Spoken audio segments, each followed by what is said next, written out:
Baiklah, semua bakal pendidik, sila duduk dan beri tumpuan penuh. Sesi penerangan kita pada hari ini bukan sesi biasa-biasa, ini adalah sesi bimbingan kritikal yang direka khusus dengan satu matlamat mutlak.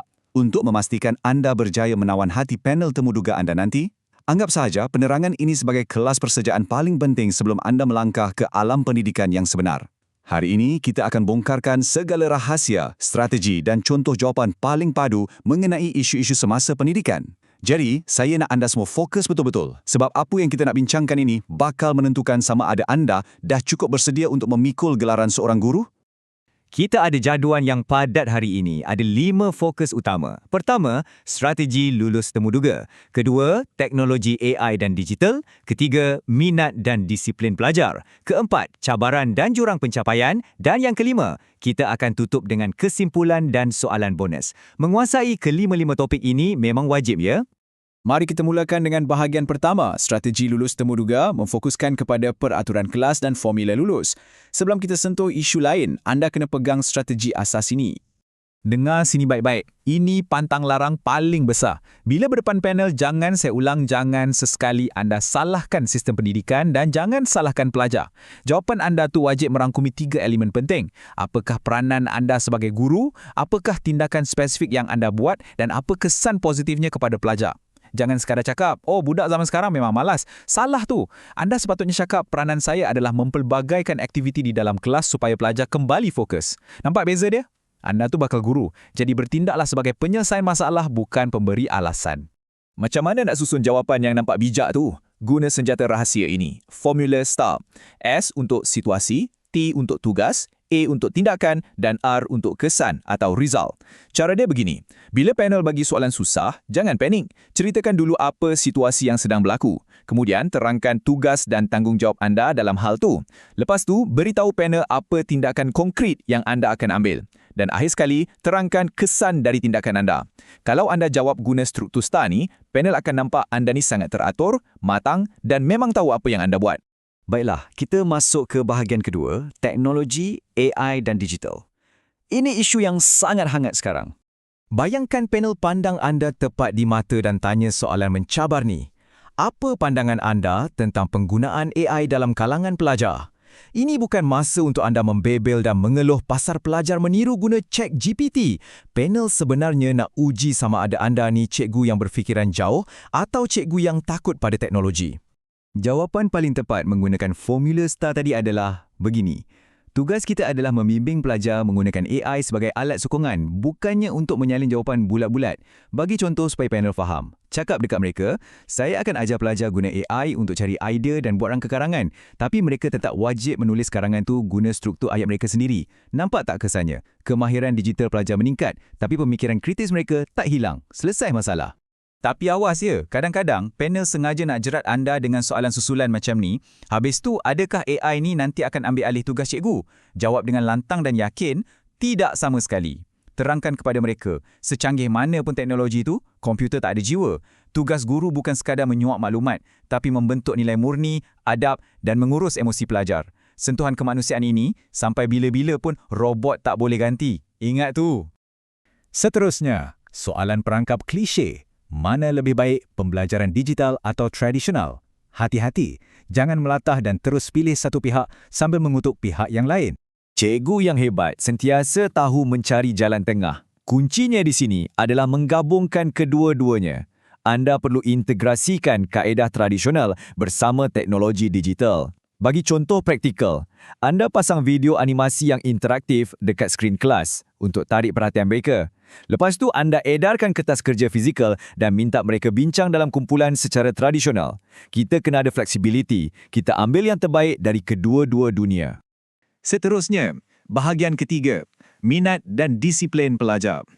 Ini adalah realiti harian yang anda terpaksa hadapi bila menguruskan 40 orang murid dalam kelas.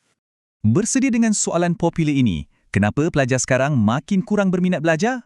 Ramai calon bila dengar soalan ni, mulalah nak tunding jari pada ibu bapa yang sibuklah, pada ketagihan gadget lah. Ingat balik peraturan kelas kita tadi? Jangan salahkan sesiapa. Sebagai guru, kita yang kena ambil tanggungjawab. Anda kena proaktif. Cara terbaik nak tarik minat mereka ialah dengan mengaitkan isi pelajaran tu dengan situasi kehidupan yang sebenar. Cuba bayangkan kalau anda ajar subjek matematik pecahan, jangan asyik tulis nombor kat papan putih je. Kaitkan dengan situasi yang mereka suka, macam memotong sebiji pizza untuk dikongsi dengan kawan-kawan. Bila pelajar nampak logik dan kegunaan ilmu tu dalam hidup mereka, secara automatik mereka akan fokus. Mudah kan?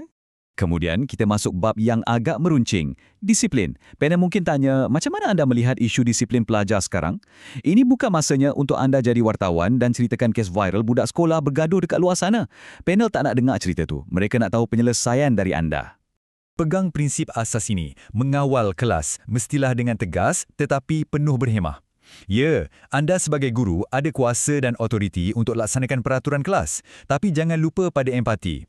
Contohnya begini, kalau ada murid buat bising kat belakang kelas, janganlah terus menengking. Tegur dulu dengan tegas, suruh diam. Lepas habis kelas, panggil murid itu perlahan-lahan secara peribadi dan selidik apa sebenarnya masalah dia. Itulah maksudnya mendidik dari hati.